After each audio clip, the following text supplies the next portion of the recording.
Me, Priyanka is describe naturally occurring food toxins. जो हमारे food होते हैं उनके अंदर नेचुरल रूप से कौन कौन से टॉक्सिन्स पाए जाते हैं, और अगर टॉक्सिन्स होते हैं तो उनका हमारी बॉडी के ऊपर अफेक्ट क्या पड़ता है, यानी कि वो हमारी बॉडी के अंदर इंजेस्ट कर लिए जाते हैं तो वो बॉडी में किस तरह से किल किए जाते हैं ताकि उनका बॉडी के अंदर हार्मफुल अफेक्ट ना हो। जो नेचुरली रूप से क्या होता है, जो फूड होते हैं, फूड में contain compound which are potentially toxins in nature, यानी कि जो हमारे फूड होते हैं उनके अंदर क्या नॉर्मल तरीके से अगर हम नेचुरली तरीके से देखते हैं तो उनके अंदर क्या मेनली टॉक्सिन्स पाए जाते हैं। जैसे टमाटो है, टमाटो के अंदर भी हमें क्या टॉक्सिन्स मिलते हैं, यानी कि बैक्टीरिया वगैरह उनके अंदर प्रेजेंट होते ही हैं। और जो दूसरे कच्चे फूड होते हैं उनके अंदर भी क्या है टॉक्सिन्स पाए जाते हैं, लेकिन क्या जब हम उनको कुक करते हैं और क्या, या फिर हमारे खुद की बॉडी है वो उनको क्या वहाँ पे डिस्ट्रॉय कर देती है, जो भी उसके क्या टॉक्सिन्स होते हैं।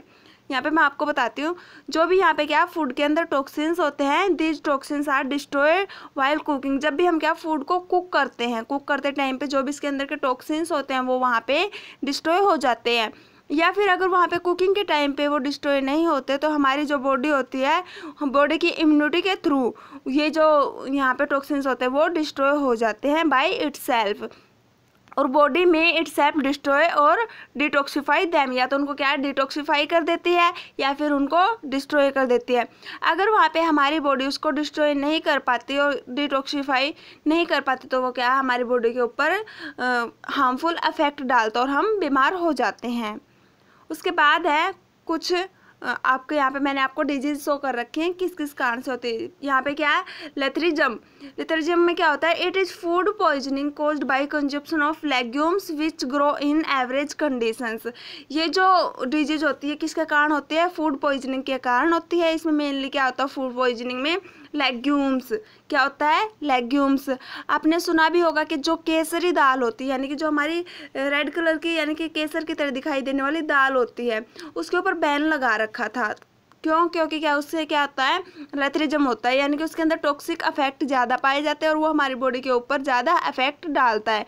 ये मेनली क्या है जो न्यूरोलॉजिकल सिस्टम है, यानी कि नर्वस सिस्टम के ऊपर मेनली ज़्यादातर अफेक्ट करती है।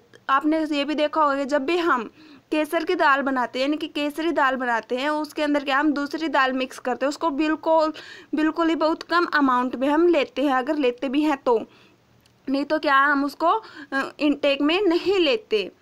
उसके बाद क्या है, इट इज़ न्यूरोलॉजिकल डिजीज। ये कौन से डिजीज होते हैं, मैंने बताया था नर्वस सिस्टम पे अफेक्ट करती है जो ये दाल होती है या फिर लेग्यूम्स होती है। तो इस तरह से क्या है एक न्यूरोलॉजिकल डिजीज बन जाती है लेथरिज्म। इसमें क्या मेनली पैरालाइज वगैरह होता है, और जो हमारी लेग्स होती है उनमें क्या वीकनेस आती है। Characterized by weakness of leg muscles, जो लेग्स होती है उनकी मसल्स में वीकनेस आ जाती है, स्पाइनल कॉर्ड में भी वीकनेस आती है, और क्या जो भी हमारी लेग्स या फिर जहाँ से जो भी एरिया अफेक्ट हुआ है वहाँ पे क्या है लॉस ऑफ सेंसेशन हो जाएगी, वहाँ पे क्या हीट और पेन का उसको पेशेंट को पता नहीं चलता है। एक बार और मैं आपको बता देती हूँ, जो लेथरिज्म होता है वो मेनली क्या है केसरी दाल की वजह से होता है। केसरी दाल के एक तरह से लेग्यूम्स या फली वाली दाल होती है जो कि कहाँ पे, जो कि क्या एडवर्स कंडीशंस में ग्रो की जाती है। ये क्या होती है, ये मेनली क्या न्यूरोलॉजिकल सिस्टम पर अफेक्ट करती है, इसलिए क्या है यहाँ पे न्यूरोलॉजिकल डिजीज हमें हो जाती है। इसको हम कैरेक्टराइज कैसे करेंगे, जो लेग्स होती है मेनली लेग्स में देखने को मिलती है, लेग्स में वीकनेस आ जाती है, और जो मसल्स होती है लेग्स की वहाँ पे भी वीकनेस आ जाती है।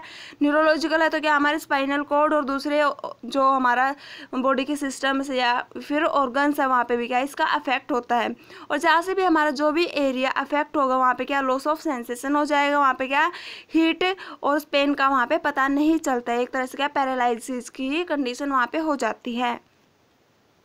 उसके बाद है मशरूम पॉइजनिंग। मैं आपको इसका एक एग्जांपल दिखाती हूँ, अमेंसिया मशरूम, जो हमारी इस तरह से दिखाई देती है अमेंसिया मशरूम।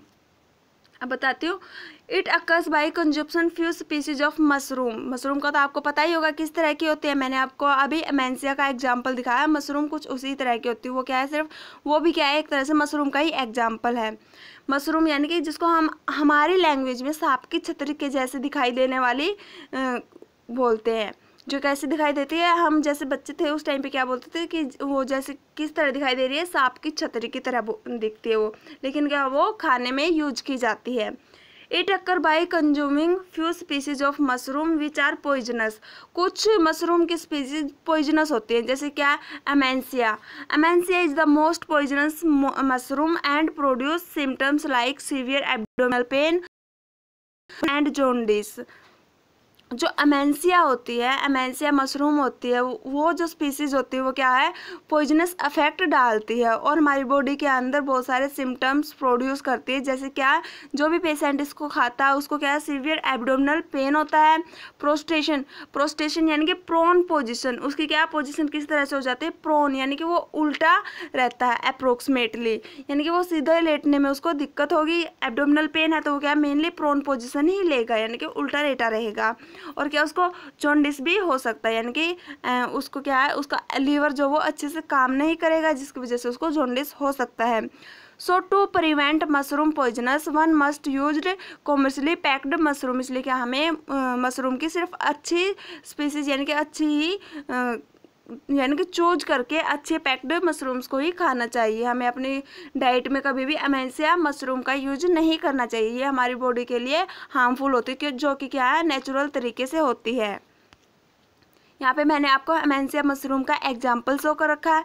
उसके बाद है माइकोटॉक्सिन्स। माइकोटॉक्सिन्स मेनली किसकी वजह से होते हैं, फंगस की वजह से, इसलिए इसको क्या है, माइकोटॉक्सिन्स का नाम दिया गया है। Toxins produce by fungus. ये कौन से टॉक्सिन्स होते हैं जो कि फंगस के द्वारा प्रोड्यूस किए जाते हैं, are mycotoxins. Molds grow on grains and nuts produce toxins called alpha toxins.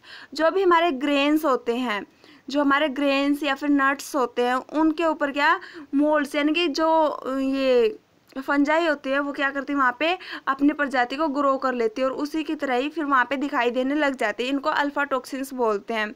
So to prevent toxin production proper storage of grains and nuts is must. इसलिए हमें इससे बचने के लिए क्या करना चाहिए, जो भी हमारे पास ग्रेन्स है या फिर नट्स है उनको अच्छे तरीके से स्टोर करके रखना चाहिए। उनको धूप में सुखा के अच्छे से ही हमें पैक करके अच्छी नमी से दूर वाले एरिया में हमें उनको रखना चाहिए।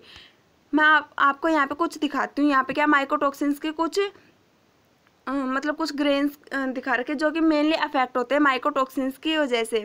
कुछ अल्कोहलिक बीवरेज होती है, कुछ कॉर्न फूड्स होते हैं, यानी कि जैसे हमारे क्या, मक्का होता है, व्हीट हमारा गेहूँ होता है, ब्रेली जो हमारे जौ होती है, ये वाले जो ग्रेन्स वगैरह होते हैं, ये क्या मोस्टली अफेक्ट होते हैं माइकोटॉक्सिन्स से। उसके बाद क्या, sugar cane, sugar beets and cotton seed. Cotton seed क्या होता है, जैसे हमारा कपास होता है, पीनट्स, मूंगफली, राई और क्या, सोरगम यानी कि ज्वार, और क्या, हार्ड चीज। ये जो हमारी ग्रेन्स और नट्स होते हैं, ये क्या मोस्टली अफेक्ट होते हैं माइकोटॉक्सिन से। इसलिए क्या, इनको हमें स्टोरेज अच्छे तरीके से करना चाहिए। मोस्टली क्या, धूप वगैरह में इनको सुखाना चाहिए, और अगर कुछ हम धूप में नहीं सुखा सकते तो उसको क्या, हमें नमी से दूर वाले एरिया में रखना चाहिए, ताकि वहाँ पे क्या, फंगस का इन्फेक्शन ना हो और क्या, वो हमारी बॉडी के अंदर जाके हार्मफुल अफेक्ट ना करे।